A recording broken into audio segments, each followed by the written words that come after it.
Dear Papa Dudut, sa lahat po ng mga nakatutok ngayon, huwag kalimutan na mag-like, mag-share, at mag-subscribe. Ang paglalaro nga ba ng apoy ang pwedeng magpabalik ng init sa isang relasyon kung magiging sanhi lamang ito ng tuluyang pagkasira ng tiwala at relasyon ng dalawang taong nagmamahalan. Bago tayo magpatuloy, hanapin po ang Kaistorya Horror para sa mga araw-araw naming uploads ng mga horror stories. Likewise, ang Gianna Vlogs. Yan po ang aming weekly family vlogs. Dear Papa Dudut, una sa lahat ay nais ko munang batiin kayo ng isang magandang tanghali. Pati na rin ang mga kaistorya natin na nakikinig ngayon. Tawagin niyo na lamang akong Tanya, 28 years old, taga Las Piñas, at nagtatrabaho bilang loan officer. Dito lang din sa amin, Papa Dudut. College pa lamang ay boyfriend ko na si Victor. Nagkakilala kami sa isang outreach program noon na ginanap sa aming university at mabilis na nagkapalagayan ang aming loob hanggang sa magkaroon na nga kami ng relasyon. Mabait na boyfriend si Victor. Gwapo, malambing. At sa aming dalawa, siya po ang mas matanda kung mag-isip at gumawa ng mga desisyon. Kaya rin siguro hindi kami madalas na nag-aaway sa halos 10 taon na relasyon naming dalawa. Dahil kahit na madalas akong matampuhin ay hindi niya yon sinasabayan. Pero hindi rin niya ako binibaby. Hinahayaan niya lamang na lumipas ang init ng ulo ko hanggang sa muli ko siyang kausapin ng maayos. Sa totoo lang ay medyo magkabaligtaran din kami pagdating sa ugali naming dalawa, Papa Dudut. Kung mahilig akong gumimik, hindi naman ganun si Victor. Mas matipid din siya sa akin pagdating sa pera. At kahit sa romansa ay pakiramdam ko tinitipid niya rin ako. Lalo na nang umabot na nga sa halos 10 taon ang relasyon naming dalawa. Ganun yata talaga, Papa Dudut. Ngayon ko na-realize na totoo ang naririnig ko na habang tumatagal ang isang relasyon ay tumatabang din ang lasa nito. Kaya naman, nakwento ko yon sa kaibigan kong si Cheryl. Sabihin mo nga sa akin, ano ba issue mo sa relasyon ninyong dalawa ng boyfriend mo? Tanong ni Cheryl. Para kasing paulit-ulit na lang yung ginagawa namin. Yung pagsundo niya sa akin, paghatid niya sa akin, pagdi-dinner date namin. Kulang na nga lang, pati yung pagsesex namin. Bigyan niya ng schedule. Wika ko. Seryoso ka ba dyan? Huwag mong sabihin na madalas kang hindi pagbigyan ni Victor. Natatawang tanong niya. Hindi naman sa ganon.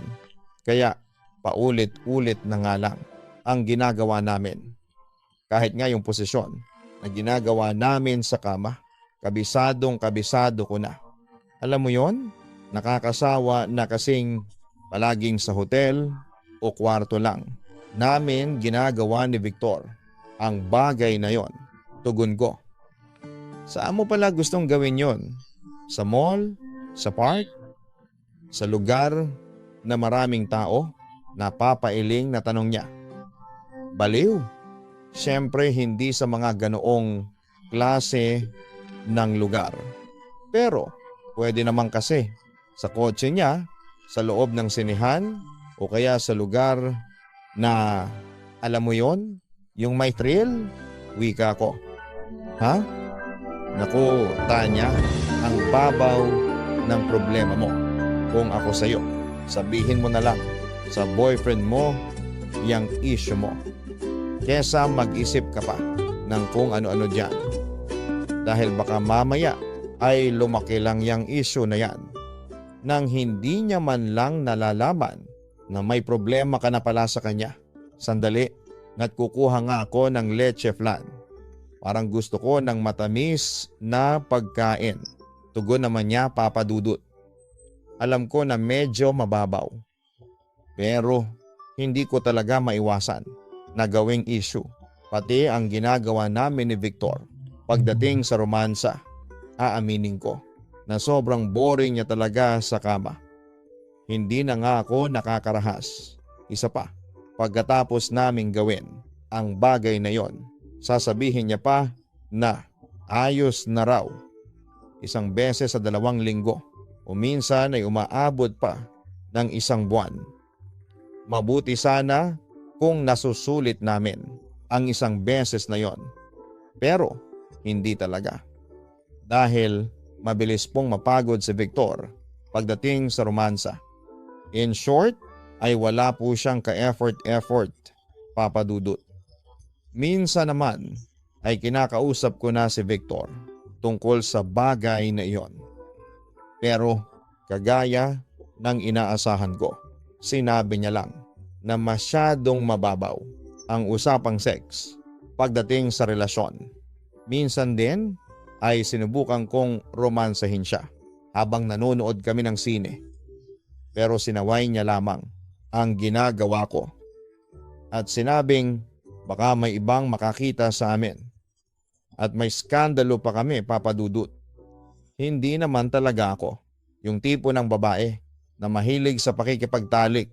Siguro ay alam ko lang na may kulang sa relasyon namin ni Victor at yon ay ang thrill na pwedeng magpa-excite sa aming dalawa sa bawat oras na magkasama kami.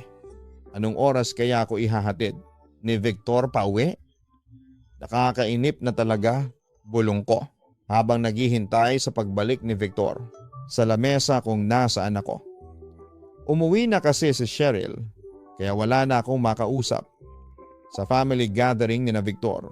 Tapos ay busy pa siya sa pag-aasikaso sa ibang bisita. Family gathering to pero bakit parang pang Semana Santa ang mukha mo? Nakangising tanong ni Rowell, ang kapatid ni Victor. Baka sa boses at mukha niya na medyo lasing na siya. Ikaw pala yan, Rowell. Ang totoo, kanina pa kasi akong naiinip dito sa inyo. Gustong gusto ko nang umuwi. Pero ang tagal naman akong ihatid ng kuya mo. Teka, saan ka ba galing? Ang sabi ni Victor. Kanina ka pa raw niyang hinahanap. Wika ko. Sa kapitbahay lang. Nakipag-inuman muna ako doon. Kasi ayaw kong bigyan ng alak ni na mommy. Tugon niya. Paano ka naman nila pagbibigyan pa? Na uminom? Konti na lang? Tutumba ka na dyan? Sa kinakaupuan mo. Natatawang pansin ko. Hala siya. Hindi pa ako lasing, no? Kahit kumuha ka pa ng 1 case ng alak, mauna ka pang malasing sa akin. Paghamon niya. As if namang mapataob mo ako sa inuman, Rowell. Baka nga, nakaka-4 na bote ka pa lang. Naka-10 na ako. Pagtako naman. Ang yabang mo ring magsalita pagdating sa inuman. Pero ayos ka din kausap? Pagngisi niya. Bakit mo naman nasabi yan? Anong tingin mo sa akin? Artista na mahirap lapitan at kausapin? Tanong ko. Artistahin na masarap kausap. Swerte talaga ni Kuya Victor sa'yo, no? Pero dapat hindi ka niya hinahayaan na mag-isa rito. Alam mo, kung ako ang boyfriend mo, wala tayo dito ngayon. Nandun tayo sa madilim na lugar at nagpapakasarap. Nakangisi pa ang sagot niya. Mahal, sorry. Kung natagalan ako wika ni Victor nang makalapit lang ulit sa akin. Napabaling naman ang tingin niya sa kapatid niya. Oh, nandito ka lang pala, Rowell. Kanina ka pa naming hinahanap ni mommy. Saan ka na naman ba nagpunta? Tanong ni Victor. Relax lang, Kuya Victor. Ako na nga ang gumawa ng magandang loob. Na-entertain ang girlfriend mo? Nasaan ba si mommy? At tutulungan ko siya sa ginagawa niya? Tanong niya. Mas makakatulong ka siguro kung tumaas ka na lang sa kwarto mo. Kasi baka magkalat ka pa sa kusina. Napapailing na sabi pa ni Victor. Init naman ang ulo nitong kuya ko. Papasok na nga lang ako sa loob at matutulog ng maaga. Oy, Tanya, yung deal natin ha, gawin natin next time. Baling ni Rowell sa akin bago pumasok sa loob ng bahay. Anong deal yung sinasabi ni Rowell, mahal? Tanong pa ni Victor. Hindi ko rin alam eh. Sinasakyan ko na lang kasi mukhang lasing na siya. Mahal, ihatid mo na ako sa amin. Medyo gumagabi na rin kasi. Baka mahirapan ka pang makabalik dito sa inyo. Anyaya ko sa kanya, Papa Dudut. Alam ko na, medyo nabastos ako sa paraan ng pakikipag-usap ng nakababatang kapatid ni Victor sa akin na si Rowell. Pero hindi ko alam kung bakit parang naakit pa ako at na-excite sa mga salitang binitawan niya.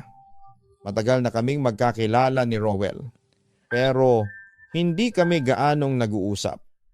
Dalawa lang silang magkapatid ni Victor at sobrang magkaibang ugali nilang dalawa. Kung si Victor ay nakapagtapos ng college, kagaya ko, at may maayos na trabaho, si Rowell naman ay nakailang palit ng kurso. Hanggang sa tuluyan na nga siyang huminto sa pag-aaral. Wala rin siyang trabaho. At madalas na nasa bahay lang o kaya ay nasa barkada, 2 taon lang din ang tanda sa kanya ni Victor.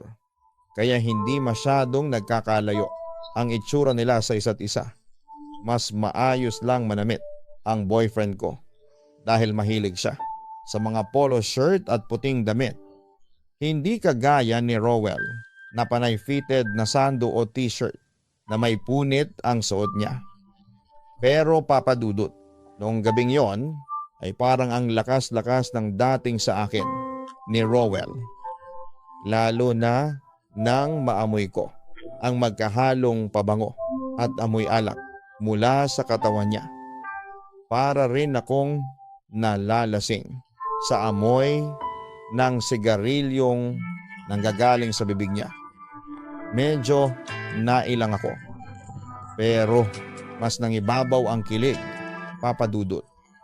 Alam kong mali, pero aaminin ko na na-excite pa ako sa sinabi niyang deal na kailangan kong sumama sa kanya.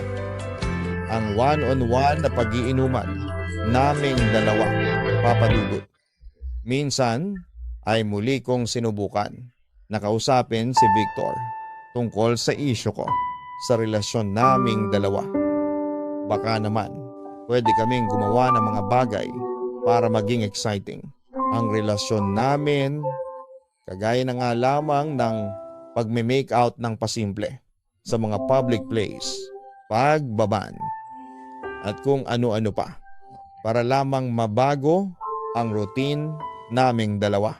Pero kagaya pa rin ng inaasahan ko ay sinabihan niya lamang ako na hindi na raw kami mga bata para mag-isip o gumawa pa ng mga ganoong klase ng bagay, Papa Dudut. Hindi kasi talaga mahilig gumimik si Victor. Pero dati-rati ay napipilit ko pa siyang sumama sa akin sa mga bar. Ngayon, talaga ay hindi na siya sumasama pa dahil hindi na raw talaga niya na-enjoy ang mga ganoong klaseng lugar o mga gawain, Papa Dudut. Ang paggawa ng mga exciting na bagay ay hindi naman pumipili ng edad. Naniniwala ako na hindi pwedeng hayaan na lang natin na tumabang ang panlasa ng 2 taong magkarelasyon. Kapag nawawala na ng sparks o tamis ang isang relasyon, ay kailangan na silang gumawa ng paraan upang mapanatili iyon o maibalik ang dating sigla ng 2 nagmamahalan. Pero para kasi kay Victor, hanggat magkasama kaming 2 ay ayos na raw yon sa kanya. Hanggat nararamdaman namin na mahal namin ang isa't isa, dapat daw ay wala na kaming problema. Kaya lang minsan hindi sapat na puro pagmamahal lang. Dapat ay ibalik pa rin ang dating tamis at excitement na minsan naming naramdaman noong bago pa lamang kami na magkarelasyon ni Victor, Papa Dudut. Nang umalis si Victor para umattend ang out-of-town seminar nila sa trabaho, ay para akong nakawala bigla sa hawla. Ilang araw din kasi siyang mawawala sa tabi ko. Kaya ang ibig sabihin ay ilang araw din akong magiging malaya. Malayang gawin ang lahat ng gusto ko na ayaw naman ni Victor. Kasama na doon ang paghimik sa bar. Pero panay din naman ang tawag sa akin ni Victor para ipaalala na huwag akong magpakalasing. Ang hindi ko alam ay doon ko rin pala ulit makikita si Rowell sa bar. Uuwi ka na kaagad? Ang aga-aga pa, tanong ni Rowell. Yan din ang gusto kong sabihin sa kuya mo kanina nang kausap ko siya sa cellphone. Kaya lang ayoko nang makipagtalo, kaya uuwi na lang ako ng maaga. Wika ko naman. Wala naman siya dito. Saka hindi na rin naman niya malalaman. Kahit abutin ka pa ng sikat ng araw dito sa bar. Tara inom tayo doon sa may table. Anyaya niya. Hindi na, next time na lang siguro, tanggi ko. Akala ko ba patataubin mo ako pagdating sa inuman? Hanggang salita ka lang pala? Tara doon akong bahala sa iyo at sa lahat ng iinumin mo. Saka huwag kang mag-alala. Hindi kita isusumbong kay kuya. Alam ko naman na minsan ka lang makawala sa kanya. Anyaya pa niya. Anong ibig mong sabihin? Tanong ko. Alam mo Tanya, kilala ko na yung mga tipo ng babae na kagaya mo. Mapaghanap ng thrill sa lahat ng oras at aminin mo man o hindi. Alam ko na kahit na anong thrill sa katawan, si kuya ay wala siya. Kaya sumama ka na sa akin kasi sisiguraduhin ko na makakakita ka ng thrill na hinahanap mo. Wika pa niya. Nandito ka lang pala Tanya. Kanina pa kitang hinahanap. Nasa labas ng bar ang boyfriend ko. Tara uwi na tayo. Anyaya ni Cheryl nang makalapit sa akin. Mauna ka nang umuwi Cheryl. Ang sabi ko. Bumalik naman ang tingin niya kay Rowell. Teka, ikaw yung kapatid ni Victor, di ba? Tanong pa ni Cheryl. Oo, ako nga. Ang totoo ay tinawagan ako ng kuya ko para sunduin niyang si Tanya. Tugon pa ni Rowell. Talaga? Totoo bang sinasabi nitong si Rowell? Baling ni Cheryl sa akin. Oo. Kakatawag lang ni Victor sa akin. At sinabi niya na pinapunta nga niya si Rowell dito sa bar para sunduin ako. Kaya mauna na kayong umuwi ng boyfriend mo Cheryl. Bye! Pagtataboy ko sa kanya. Papa Dudut. Hindi ko alam kung bakit bigla kong sinakyan ang pagsisinungaling ni Rowell sa kaibigan ko na si Cheryl.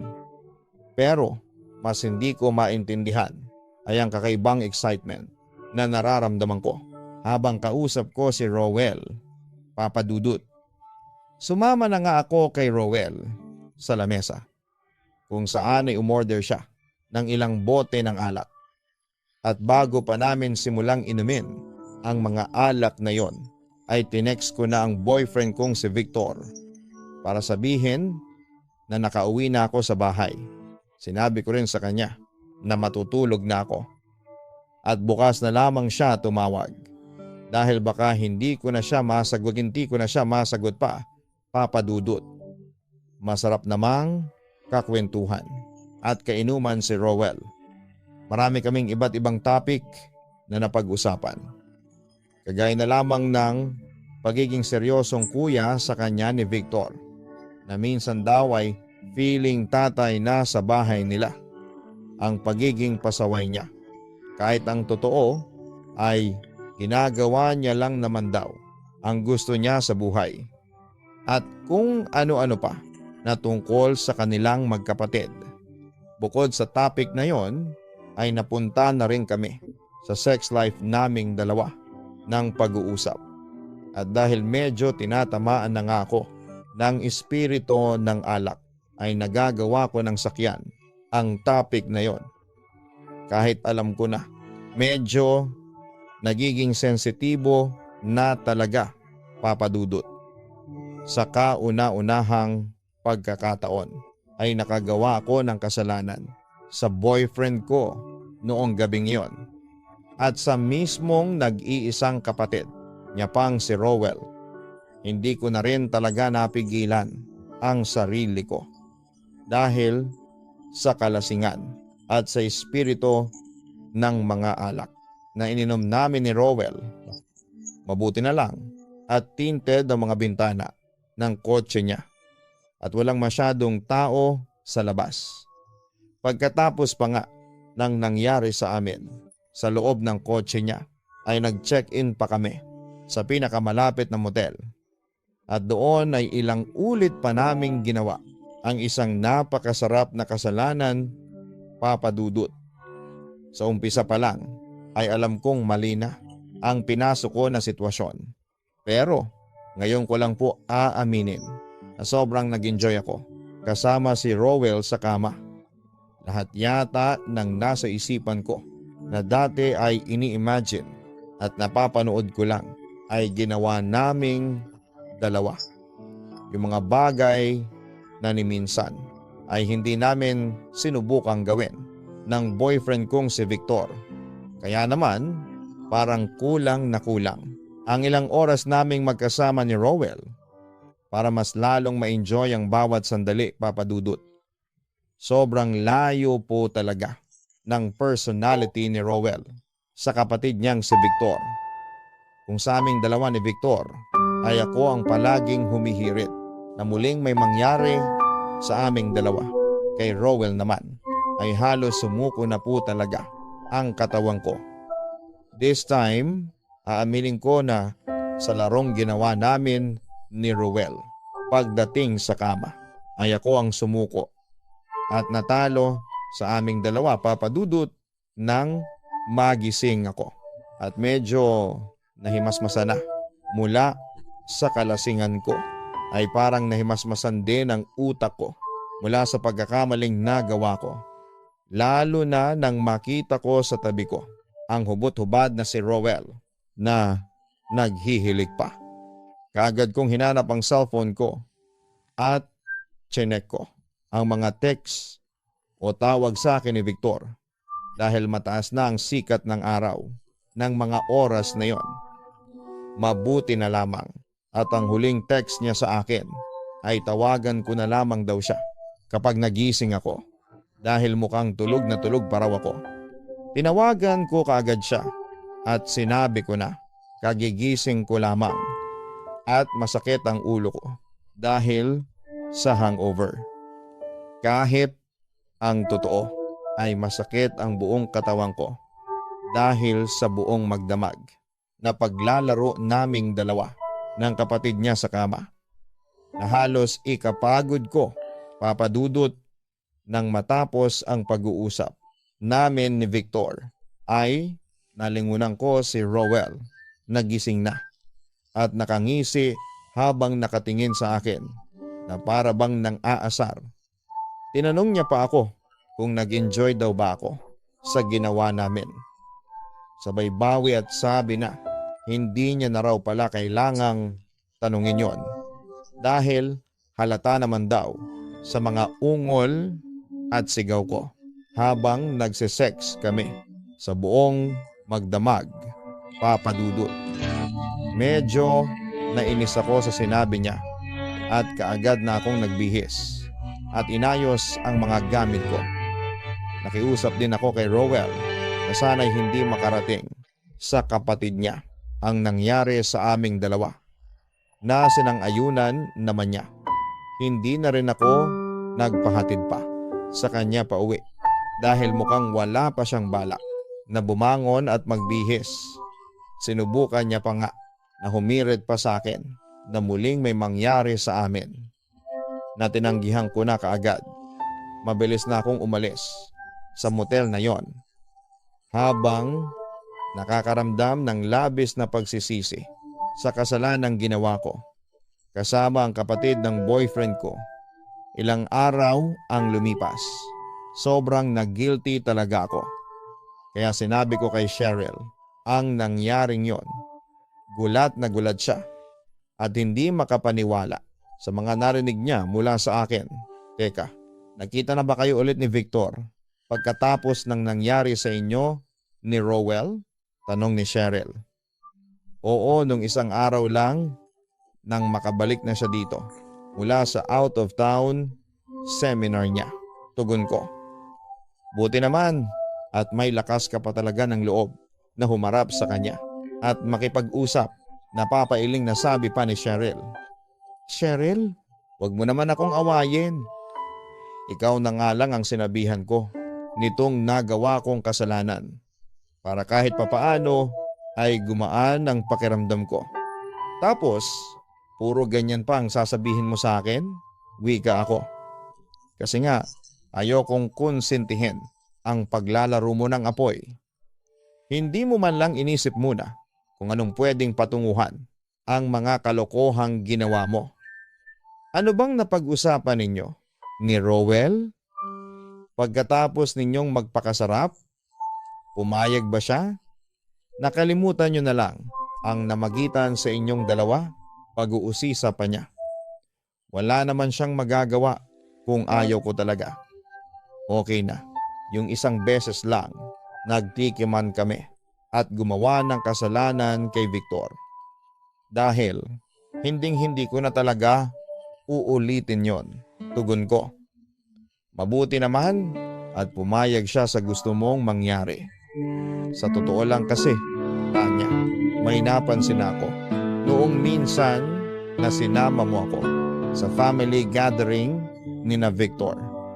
Nakita ko kasi kung paano ka tingnan ni Rowell mula sa kinakaupuan niya. Hindi ko na lang sinabi sa'yo noong oras na yon kasi baka nag-overthinking lang ako.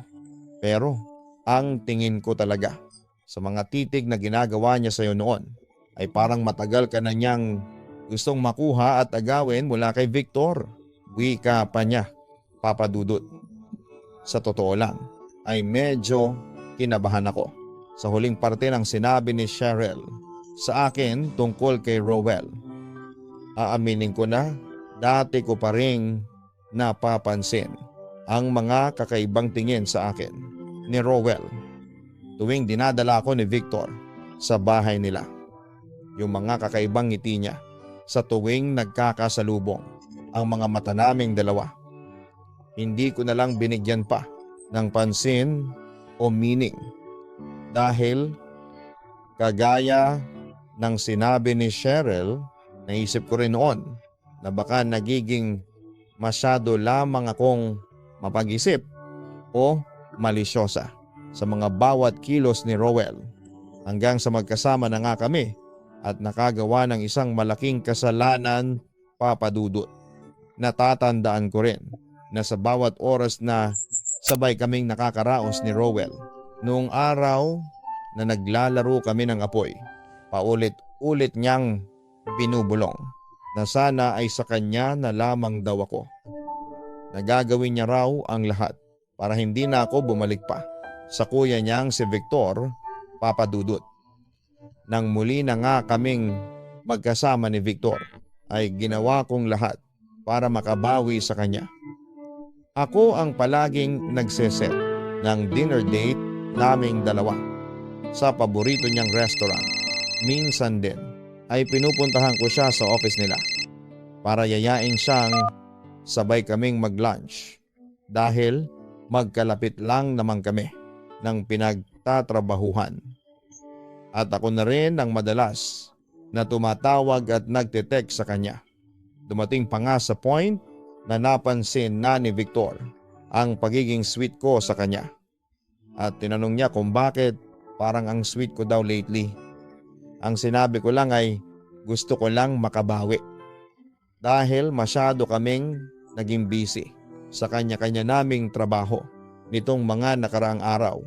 Mabuti na lang at mukhang napaniwala ko naman siya sa mga naging dahilan at sagot ko sa kanya, Papa Dudut.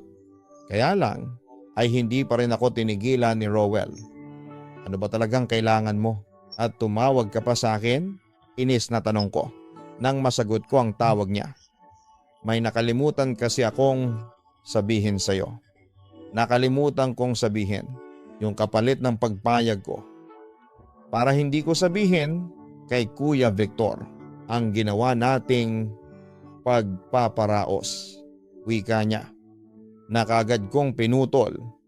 Pwede ba? Huwag mo na yang ulit-ulitin. Sabihin mo na lang kung ano ba talagang kailangan mo sa akin. Tanong ko. Relax, Tanya, relax. Dahil subukan mo lang na ibaba ang tawag na 2. Ime-message ko ang kuya ko tungkol sa'yo. Nang gigigil na sabi ko. Well, kaya ka nga nagkagusto sa akin, di ba? Wika niya. Hindi ako nagkagusto sa iyo, Rowell. At kahit kailan, hindi ako magkakagusto sa isang kagaya mo. Wika ko. Talaga ba? Kaya ba? Nagpakalasing ka kasama ako? Anyway, Tanya, bago ka pa sumabog sa galit dyan, sasabihin ko na ang kailangan ko para tumahimik. Yung malambot kong mga labi na pinagsawaan mong halikan noon. PHP 30,000 para tumahimik ako. Wika niya. Ano? Nababaliw ka na ba? Hindi makapaniwalang tanong ko. Matagal na, Tanya. Matagal na akong baliw na baliw sa'yo. O siya, tawagan na lang kita ulit para ipaalam sa'yo kung kailan at saan mo iaabot. Yang PHP 30,000? Bye! Paalam niya. Papa Dudut. Hindi ako makapaniwala sa mga sinabi ni Rowell noong oras na yon. Lalo na sa kapalit na hinihingi niya sa akin. Ramdam ko ang pamumula at pag-iinit ng buong muka ko. Dahil sa nararamdaman kong matinding galit at inis sa kanya. Ilang beses pa akong huminga ng malalim para lang ma-relax ko ang sarili ko. Mabuti na lamang at kahit papaano nang makabalik si Victor sa upuan ay hindi na niya napansin ang pamumula ng mukha ko sa galit o pamumutla ng mga labi ko sa kaba. Kaya lang, tuluyan na akong nawala ng gana kumain kaya hindi na rin ako naka-order pa. Nagulat pa nga si Victor nang malaman niyang hindi pa pala ako nakakapili ng pagkain nang makabalik siya. Kaya binigay ko na lamang sa kanya ang menu. At siya na ang pinapili ko sa mga kakainin namin para sa gabing yon. Na halos hindi ko na rin naman nalasahan pa, Papa Dudut. Nang makauwi ako ng bahay ay saka ako naiyak sa galit at takot na nararamdaman ko. Galit para kay Rowell sa ginagawa niyang pang-blackmail sa akin at pati na rin sa sarili ko dahil nagawa kong lokohin ang boyfriend ko gamit pang sarili niyang kapatid. Pero Papa Dudut, mas nangibabaw po ang takot na nararamdaman ko noong gabing yon. Takot na baka kapag nalaman ni Victor ang lahat ay hindi na niya ako mapatawad pa sa nagawa kong kasalanan. At tuluyan na siyang mawala mula sa akin, Papa Dudut. Ayoko talagang i-save ang number na ginamit ni Rowell para tawagan ako. Pero para hindi na ako kabahan kapag may unregistered number na tumatawag sa akin, ay ginawa ko ng lagyan ng pangalan ang number niya. Pero ilang araw din siyang hindi na ulit na nagparamdam sa akin hanggang sa makatanggap nga ako ng text mula sa kanya. May impormasyon kung saan at kailan kami magkikita para maibigay ko ang hinihingi niyang pera, Papa Dudut. Nag-reply ako sa kanya at tinanong ko siya ng bank account number niya para sana'y hindi na ako makipagkita pa sa kanya dahil plano ko na lamang na i-transfer ang pera. Pero wala akong reply na nakuha mula sa kanya. Sinubukan ko rin siyang tawagan pero hindi rin siya sumasagot sa akin. Wala na talaga akong balak na makipagkita pa kay Rowell o tumupad pa sa pagbibigay ng perang hinihingi niya. Pero isang message ang natanggap ko sa Facebook account ko mula sa kanya. Isang message kung saan ay pinadala niya sa akin ang litrato naming dalawa na magkatabi sa kama. At mahimbing akong natutulog habang nakayakap sa hubad niyang katawan. Kaya naman, pumunta na ako sa meeting place na ibinigay niya sa akin. Bakit kaya hindi ka na lang maghanap ng trabaho para hindi ka na umaasa kay Victor o sa mga magulang ninyong dalawa? Tapos, ngayon, dinadamay mo pa ako sa katamaran mo. Bakit hindi mo na lang gayahin ang kapatid mo na responsable sa buhay at pamilya?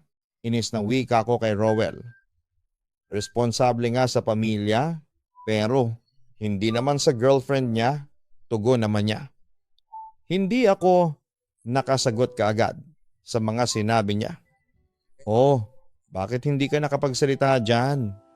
Totoo ang sinasabi ko. Hindi ba sa sobrang pabibo ni Kuya Victor sa mga magulang ko at sa ibang kamag-anak namin? Pero wala na siya ng panahon sa'yo. Kaya siya naiputan sa ulo. Pangingisin niya. Tumahimik ka na nga. Kunin mo na yung pera at aalis na ako.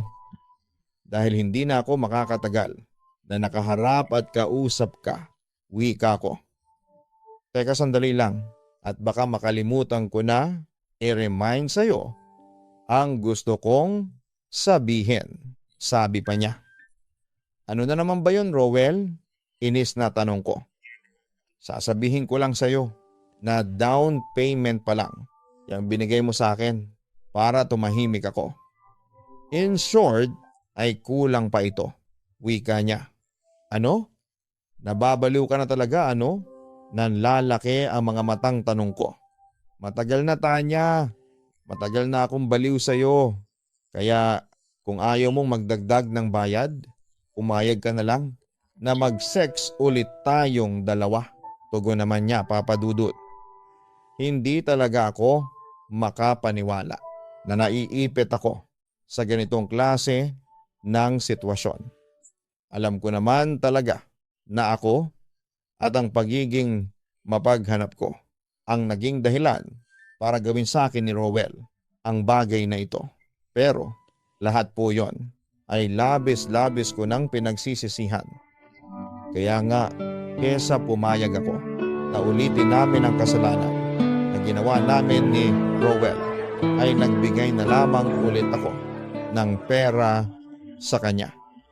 Pagkalipas ng 2 linggo, Papa Dudut, sa takot ko nga na malaman ni Victor ang tungkol sa ginawa namin ni Rowell, ay ilang beses pa akong nag-abot ng pera sa kapatid niya dahil hindi pa rin siya humihinto sa pang-blackmail sa akin. At sa totoo lang, habang tumatagal ay mas lalo kong nararamdaman na mahal ko talaga si Victor.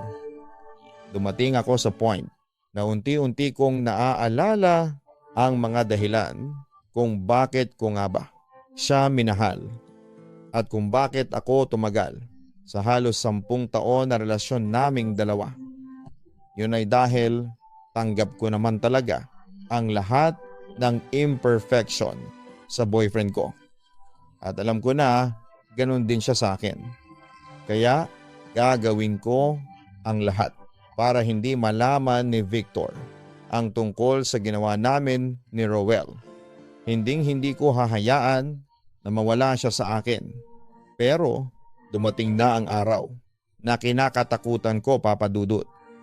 Tinanong ako ni Victor kung bakit nagkikita kami ni Rowell. Noong una, itinanggi ko pa yon. Pero Siya raw mismo ang nakakita na magkasama kami ng kapatid niya. At doon na nga ako nag-decide na aminin sa kanya ang katotohanan. Anong sabi mo, Tanya? Nagsisinungaling ka lang, di ba? Hindi makapaniwalang tanong ni Victor. Naging mahina ako, mapaghanap. At noong gabing malasing ako, si Rowel ang kasama ko. Sa kanya ko nagawa yung bagay na ayaw mong gawin nating dalawa. Umiiyak na sagot ko. Nang dahil lang doon, nakipag-sex ka na sa kapatid ko, Tanya? Ang babaw mo? Napakababaw ng dahilan mo? Wika niya. Alam ko naman yun eh. At sobra-sobra ko nang pinagsisisihan ang lahat. Kaya nang i-blackmail ako ng kapatid mo na sasabihin niya sa iyo ang lahat at padadalhan ka niya ng litrato naming dalawa. Ginawa ko ang lahat ng gusto niya.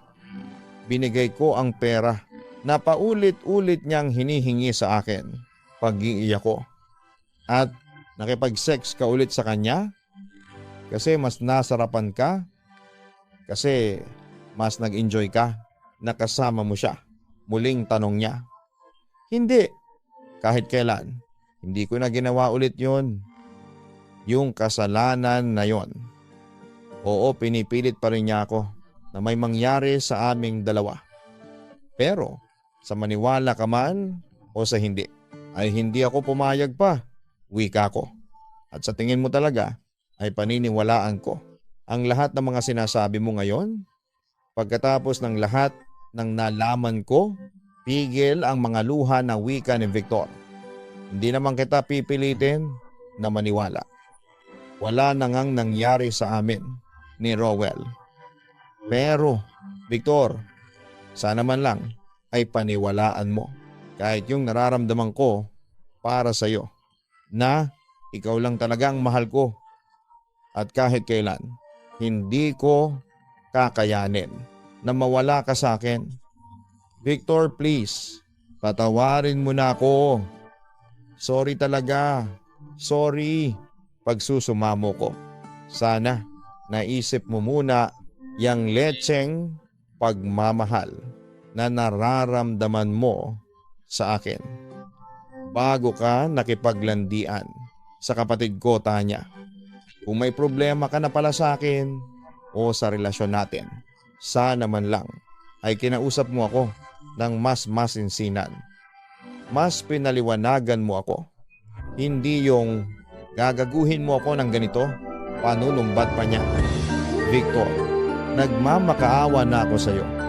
Ayusin natin to. Bigyan mo pa ako ng isang pagkakataon.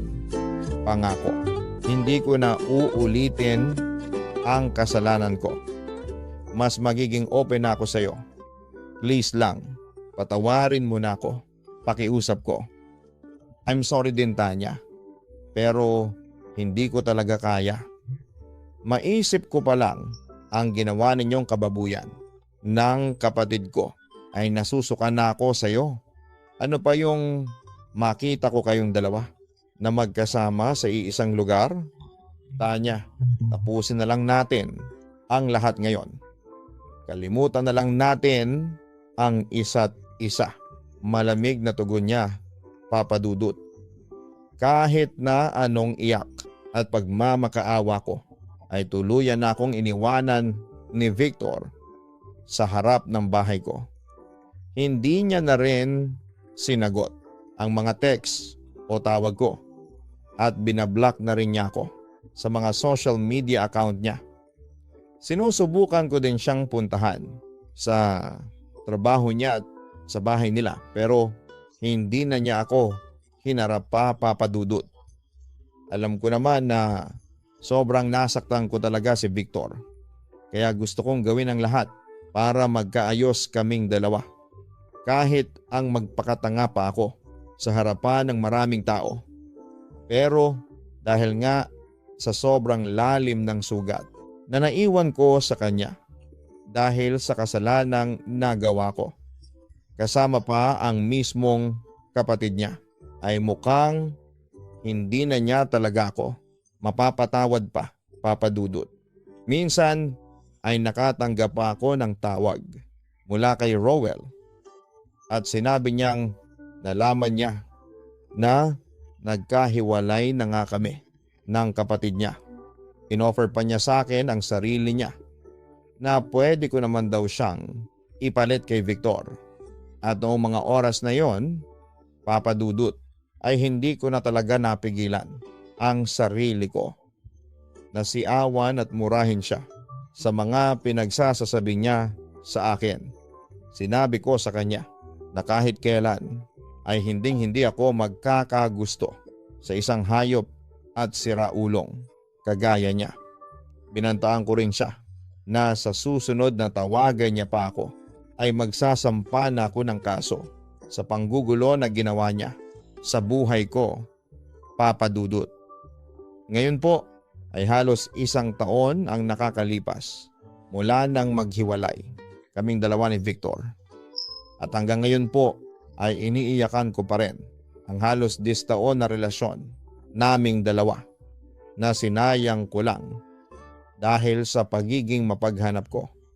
Tama naman kasi ang lahat ng sinabi ni Victor at ng kaibigan ko na si Cheryl noon na hindi ko na talaga kailangang hanapin ang bagay na hindi nagagawa o na ibibigay sa akin ng taong mahal ko.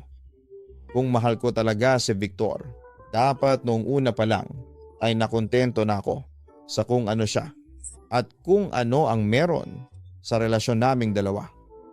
Dapat mas naging open ako sa kanya at mas naging understanding sa aming dalawa. Ay hindi lang naman siya ang nagkulang. Ngayon ko lang po na-realize na malaki rin ang naging pagkukulang ko sa relasyon namin ni Victor.